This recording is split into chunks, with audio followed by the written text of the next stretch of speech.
February 2006. Working at Norlake Manufacturing, living in North Ridgeville, and reading some books. For some reason, only 3 books. I mean, February is a short month, but come on. I don't know what the hell was going on, but let's dive right in. The first book that I read in February of 2006 was DC Universe Lost Sons. Move my fingers so you can see the title. By Alan Grant. Obviously, a novel based on DC Comics. And you have, it's mainly about Lobo, even though we have Lobo, Superman, and Martian Manhunter on the cover. It's mainly about Lobo. He's hired to hunt down Martian Manhunter. Superman gets involved a little bit, and there's somebody or something who's hunting down, well, Last Sons.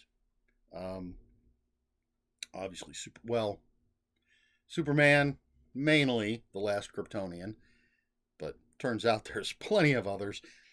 Lobo, the last Zarnian. John Jones, Martian Manhunter, the last Martian, although that turned out not to be true either. But legendarily, they're the last of their kind. And again, someone or something is hunting them down. A little reminiscent of an episode of Superman, the animated series from way back in the day, that had featured Lobo because there was an alien that was collecting the last of species and races and things. But it's a lot of fun. I liked this DC Universe book series. There's 4 books. I've actually reviewed one of them because I had reread it not that long ago. And it's The Origin of the Question, one of my favorite DC heroes. But the other 2 books, much like this one, throw a bunch of different characters together, which I really enjoy. One of them even has time travel, so it manages to throw Jonah Hex into the mix, which great character. But Last Sons, DC Universe, Last Sons by Alan Grant. If you're a DC fan, if you're a Lobo fan, it's a lot of fun. All right, the penultimate book that I read in February of 2006, The Deep Blue Alibi by Paul Levine. This is the second book in the Solomon versus Lord series. Solomon and Lord are lawyers down in Florida. Lord, is a blue blood. Solomon is a beach bum. But in the first book, they ended up having to work together. So now they've formed their own law firm, and a boat shows up. I don't know if it wrecks. It shows up at Sunset Key, and there's a dying man on board and a shit ton of money. And Solomon and Lord get involved, each kind of for their own reasons. One of Lord's reasons is her uncle is a murder suspect. But it's lighthearted legal thriller. I don't think these are as deep, as dark as, say, a John Grisham, but they're fun with fun characters. And I believe there are 4 books in the Solomon and Lord series. This is book number 2, The Deep Blue Alibi by Paul Levine. And finally, the last book. This is it. The third and final book that I read in February 2006 is John Constantine, Hellblazer, Warlord by John Shirley.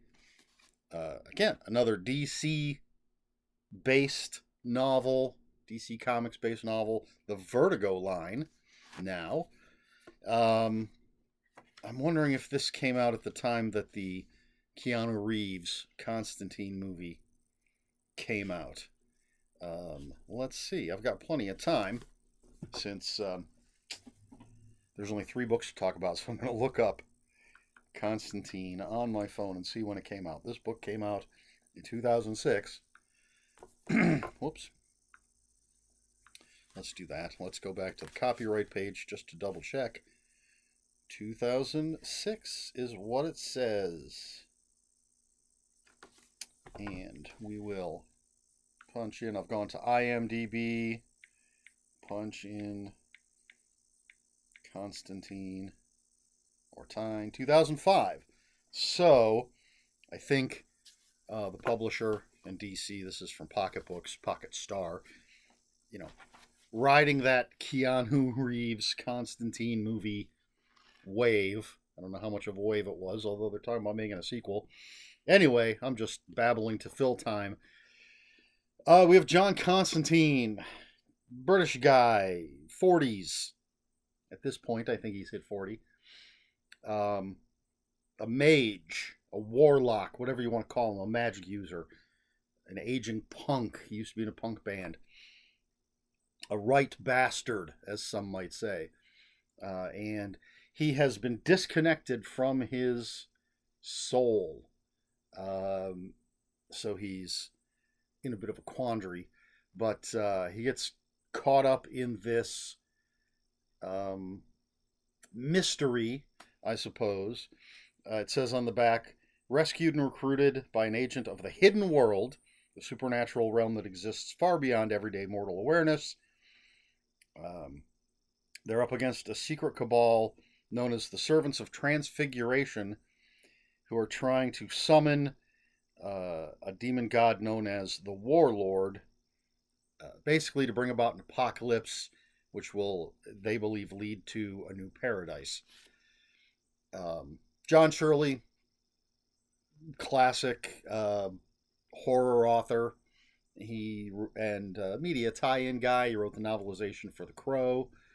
He may have written the novelization for Constantine. I don't know. But this is very much the Vertigo Constantine, not or Constantine. I never know exactly how you're supposed to say it. Not the Keanu Reeves Constantine. Not some of the more watered down DC Comics Constantine. I'm going to go back and forth in how I'm saying it. Very much Vertigo. Dark, angry, an asshole. One of my favorite characters from DC Comics. Hellblazer was a fantastic comic book for the most part. And this really captures the feel. If you're a fan of the character, this book, and there's a second book that's very difficult to find. It's called Subterranean. It's also by John Shirley. But I don't have a copy of it. I found this at Half Price Books. And haven't seen the other one there.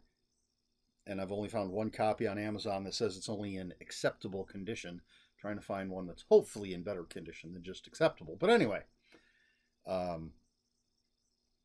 smoking, drinking, swearing, being a bastard, John Constantine. I love it. Such a great character, and a great version, well, an accurate version, a great story with the character. John Constantine, Hellblazer, Warlord by John Shirley. And that's everything that I read in February of 2006. It looks like there's a little bit more in March and quite a bit more in April. I'm not looking at any titles. Holy cow, May. I don't know what the hell went on. So eventually we'll get to all of that. But, excuse me. Question for this video. Are you a fan? Are you familiar with? And if yes, are you a fan of John Constantine Hellblazer? He was introduced in Swamp Thing. Of course, obviously, my answer is yes.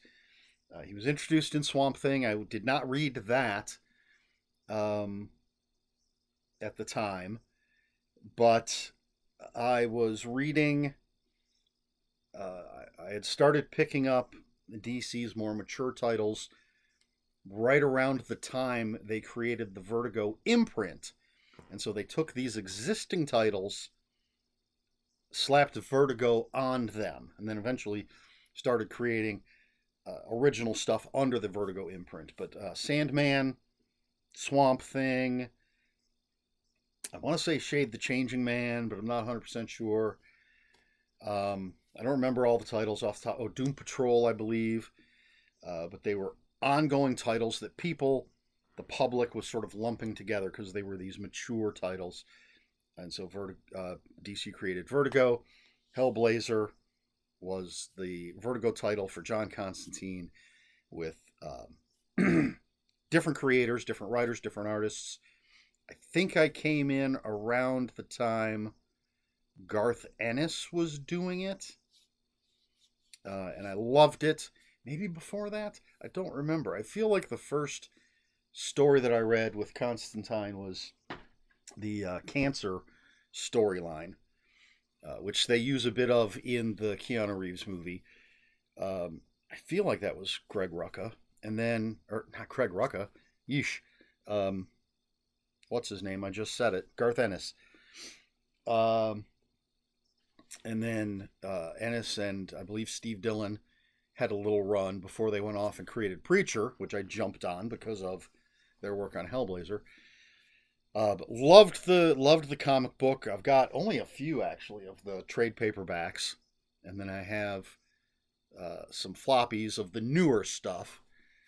And he's one of the reasons I've picked up Justice League Dark. He's one of my favorite characters to play as in the DC deck building game. And I enjoyed the Keanu Reeves movie well enough for what it was. But you really have to sort of take it with a grain of salt if you're a Constantine fan. Because as I said, he's I guess physically, his physical appearance was sort of based on Sting. And he's a blonde British dude, not a dark-haired California surfer dude. But there's a lot about the Keanu Reeves movie, I think, to like.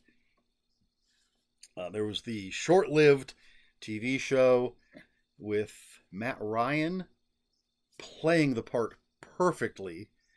Loved that show. Not a perfect show, but with my bias and with Matt Ryan playing the role so well, I just absolutely loved it. I have it on DVD. And then when the show ended, he moved over to the Arrowverse, became a regular on Legends of Tomorrow. So, yeah, I am a huge, huge fan. You've got demons and devils and darkness and stuff, which I'm all about. Come on. You've got a bastard of a character who just is pissed off at the world, pisses off the people around him, but in the end tends to try to do the right thing. Just the type of character I love. So, yeah, I'm a huge fan. What about you? Have you read the comics? Have you seen the movie or the TV show? Are you familiar with the character at all? And if so, how do you feel about him? Let me know in the comments below. If you have any comments, questions, or corrections, please put those in the comments below. Comments are open for spoilers. Just post a spoiler warning. Try to be polite here on my channel. Please like, share, and subscribe. And if you care to follow me on other social media, I'll have links for my Instagram and Bluesky in the description below. And that's all I have for you this week. So until next week, read more books.